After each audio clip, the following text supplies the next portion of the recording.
Hello friends, നമ്മൾ ഇന്നൊരു പായസത്തിൻ്റെ recipe ആയിട്ടാണ് വന്നിട്ടുള്ളത്. ചെറുപയർ പരിപ്പ് പായസമാണ് ചെയ്തെടുക്കുന്നത്. ഇത് ചെയ്തെടുക്കാൻ വേണ്ടി ഞാനിവിടെ ഒരു കപ്പ് ചെറുപയർ പരിപ്പ് എടുത്തിട്ടുണ്ട്. ഇത് ഞാൻ കഴുകിയിട്ടൊന്നും എടുത്തിട്ടില്ല, നമ്മൾ വറുത്തെടുത്തതിന് ശേഷമാണ് കഴുകിയെടുക്കുന്നത്. പിന്നെ തേങ്ങാപ്പാലിനായിട്ട് ഞാനിവിടെ 2 തേങ്ങ ചിരകിയെടുത്തിട്ടുണ്ട്. ചെറിയ തേങ്ങ ആയതുകൊണ്ടാണ് 2 എടുത്തിട്ടുള്ളത്. വലിയ തേങ്ങയാണെങ്കിൽ ഒരു 1.5 തേങ്ങ മതിയാവും. പിന്നെ ഞാനിത് മിക്സിയിലൊന്ന് അടിച്ചെടുത്തതിന് ശേഷമാണ് തേങ്ങാപ്പാൽ എടുക്കുന്നത്. ഞാനിവിടെ തേങ്ങയൊക്കെ ഒരു മിക്സിയുടെ ജാറിലേക്ക് ഇട്ട് കൊടുത്തിട്ടുണ്ട്. പിന്നെ ഇതിലേക്ക് ഒരു ഗ്ലാസ് വെള്ളം ഒഴിച്ച് കൊടുക്കുന്നുണ്ട്. ഇനി ഇത് ചെറുതായിട്ട് അരച്ചെടുക്കണം. മുഴുവനായിട്ടും അരഞ്ഞു പോകാനൊന്നും പാടില്ല, ജസ്റ്റ് ഒന്ന് ക്രഷ് ചെയ്തെടുത്താൽ മതിയാവും.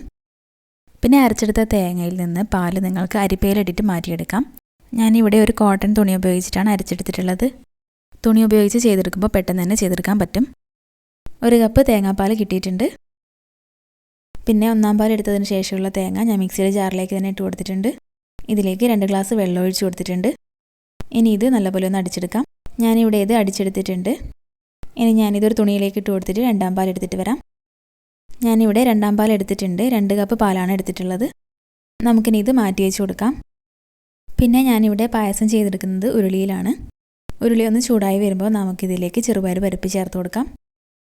എന്നിട്ട് ഇതൊന്ന് വറുത്തെടുക്കണം. ഇത് ഉരുളിയിലേക്ക് ഇട്ട് കൊടുത്ത ശേഷം നമുക്കിത് നല്ലപോലെ ഒന്ന് ഇളക്കി കൊടുക്കണം. കൈവിടാതെ ഇളക്കി കൊടുക്കാം.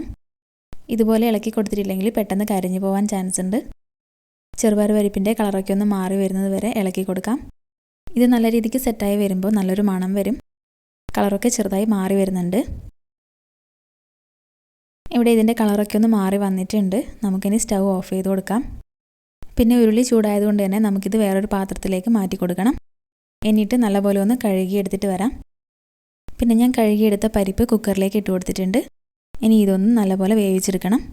നിങ്ങൾക്ക് ഉരുളിയിലും ചെയ്തെടുക്കാം. ഞാനിവിടെ പരിപ്പൊക്കെ പെട്ടെന്ന് തന്നെ കുക്കായി കിട്ടാൻ വേണ്ടിയിട്ടാണ് കുക്കർ ഉപയോഗിച്ചിട്ടുള്ളത്. പരിപ്പിലേക്ക് ഞാൻ ആവശ്യത്തിന് വെള്ളം ചേർത്ത് കൊടുത്തിട്ടുണ്ട്. ഇനി ഇത് നല്ലപോലെ ഒന്ന് വേവിച്ചെടുക്കണം. പരിപ്പൊക്കെ ഒന്ന് കുക്കായി വരുന്ന സമയം കൊണ്ട് നമുക്ക് വെള്ളം ഒന്ന് ഉരുക്കിയെടുക്കാം.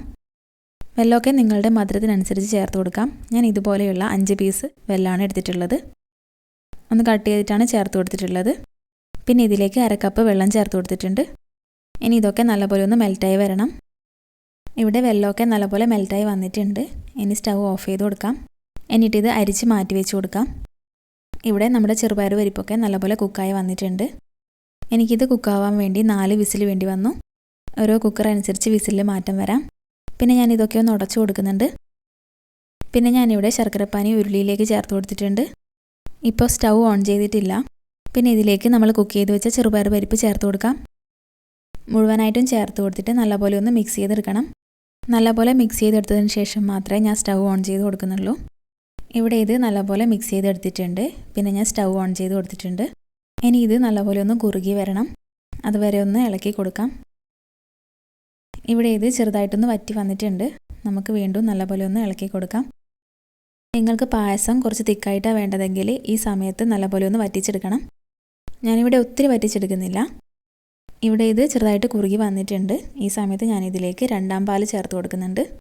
2-ാം പാലാണ് ആദ്യം ചേർത്ത് കൊടുക്കേണ്ടത്. 2 ഗ്ലാസ് 2-ാം പാലാണ് ചേർത്ത് കൊടുക്കുന്നത്. എന്നിട്ട് നല്ലപോലെ ഒന്ന് മിക്സ് ചെയ്തെടുക്കണം. പിന്നെ നമ്മൾ പാൽ ചേർത്ത് കൊടുക്കുന്നതിന് മുമ്പേ തന്നെ സ്റ്റൗ സിമ്മിലേക്ക് മാറ്റി കൊടുക്കണം. എന്നിട്ടിത് നല്ലപോലെ ഒന്ന് മിക്സ് ചെയ്തെടുക്കാം. ഇനി ഇത് നല്ലപോലെ ഒന്ന് കുറുകി വരുന്നത് വരെ മിക്സ് ചെയ്ത് കൊടുക്കാം. 2-ാം പാലാണെങ്കിലും പിരിഞ്ഞു പോകാനുള്ള ചാൻസ് ഉണ്ട്. അതുകൊണ്ട് കണ്ടിന്യൂസ് ആയിട്ട് ഇളക്കി കൊടുക്കണം. ഇവിടെ ഇതൊന്ന് കുറുകി വരുന്നുണ്ട്. നിങ്ങൾക്കിത് നല്ലപോലെ കുറുക്കിയെടുക്കാം. അങ്ങനെയാണെങ്കിൽ പായസം നല്ലപോലെ തിക്കായി കിട്ടും. പിന്നെ ഞാൻ ഇതിലേക്ക് 1/2 ടീസ്പൂൺ ഏലക്കാപ്പൊടി ചേർത്ത് കൊടുക്കുന്നുണ്ട്. ഏലക്കായും പഞ്ചസാരയും കൂടെ പൊടിച്ചെടുത്തതാണ്. എന്നിട്ടൊന്ന് മിക്സ് ചെയ്ത് കൊടുക്കുന്നുണ്ട്. പിന്നെ ഞാൻ ഇതിലേക്ക് 1/2 ടീസ്പൂൺ ചുക്കുപൊടി ചേർത്ത് കൊടുക്കുന്നുണ്ട്. ചുക്കുപൊടി ചേർത്ത് കൊടുക്കണമെന്ന് നിർബന്ധമൊന്നുമില്ല, കയ്യിലുണ്ടെങ്കിൽ ചേർത്ത് കൊടുക്കാം. പിന്നെ 1/4 ടീസ്പൂൺ ജീരകപ്പൊടിയും ചേർത്ത് കൊടുക്കുന്നുണ്ട്. എന്നിട്ട് ഇതൊക്കെ നല്ലപോലെ ഒന്ന് മിക്സ് ചെയ്തെടുക്കുന്നുണ്ട്. പിന്നെ ഞാൻ ഇതിലേക്ക് ഒരു നുള്ളു ഉപ്പ് ചേർത്ത് കൊടുത്തിട്ടുണ്ട്. മധുരം ഒന്ന് ബാലൻസ് ആവാൻ വേണ്ടിയിട്ടാണ് ചേർത്ത് കൊടുത്തിട്ടുള്ളത്. പിന്നെ ഇവിടെ പായസമൊക്കെ നല്ലപോലെ ഒന്ന് കുറുകി വരുന്നുണ്ട്. ഞാനിവിടെ ഈ ഒരു പരിവാകുമ്പോൾ ഇതിലേക്ക് 1-ാം പാൽ ചേർത്ത് കൊടുക്കുന്നുണ്ട്. നിങ്ങൾക്ക് പായസം നല്ല രീതിക്ക് തിക്കായിട്ട് വേണമെന്നുണ്ടെങ്കിൽ 1-ാം പാൽ ചേർത്ത് കൊടുക്കുന്നതിന് മുമ്പ് തന്നെ നല്ല രീതിക്ക് കുറുക്കിയെടുക്കണം. 1-ാം പാൽ ചേർത്ത് കഴിഞ്ഞാൽ അധികം തിളക്കാനൊന്നും പാടില്ല. പാല് പിരിഞ്ഞു പോവും. ഒന്ന് ചൂടായി കിട്ടിയാൽ മതിയാവും. ഞാനിവിടെ സ്റ്റൗ ഓഫ് ചെയ്ത് കൊടുത്തിട്ടുണ്ട്. ഇവിടെ ഉരുളി നല്ല രീതിക്ക് ചൂടായതുകൊണ്ട് തന്നെ ഞാൻ പെട്ടെന്ന് തന്നെ ഓഫ് ചെയ്ത് കൊടുത്തിട്ടുണ്ട്. എന്നിട്ടൊന്ന് മിക്സ് ചെയ്ത് കൊടുക്കുന്നുണ്ട്. ഇനി നമുക്ക് പായസത്തിലേക്കുള്ള തേങ്ങയും അണ്ടിപ്പരിപ്പ് മുന്തിരിയൊക്കെ ഒന്ന് വറുത്തെടുക്കാം. ഇതിന് വേണ്ടി ഒരു പാനിലേക്ക് 1.5 ടേബിൾ സ്പൂൺ നെയ്യ് ചേർത്ത് കൊടുത്തിട്ടുണ്ട്. നെയ്യൊന്ന് ചൂടായി വരുമ്പോൾ നമുക്കിതിലേക്ക് തേങ്ങാക്കൊത്ത് ചേർത്ത് കൊടുക്കാം. തേങ്ങ ഇതുപോലെ ചെറുതായി കട്ട് ചെയ്തെടുത്തതാണ്. എന്നിട്ടൊന്ന് ഫ്രൈ ചെയ്തെടുക്കണം. തേങ്ങയുടെ കളറൊക്കെ ഒന്ന് മാറി വരുന്നത് വരെ ഫ്രൈ ചെയ്ത് കൊടുക്കാം. ഇവിടെ തേങ്ങയുടെ കളറൊക്കെ ഒന്ന് മാറി വരുന്നുണ്ട്. ഈ സമയത്ത് ഞാനിതിലേക്ക് അണ്ടിപ്പരിപ്പ് ചേർത്ത് കൊടുക്കുന്നുണ്ട്. വീണ്ടും നല്ലപോലെ ഒന്ന് മിക്സ് ചെയ്തെടുക്കണം. ഈ സമയത്ത് സ്റ്റൗ സിമ്മിലേക്ക് മാറ്റി കൊടുത്തിട്ടുണ്ട്. അണ്ടിപ്പരിപ്പിൻ്റെ കളറൊന്ന് മാറി വരുന്ന സമയത്ത് നമുക്കിതിലേക്ക് മുന്തിരി ചേർത്ത് കൊടുക്കാം.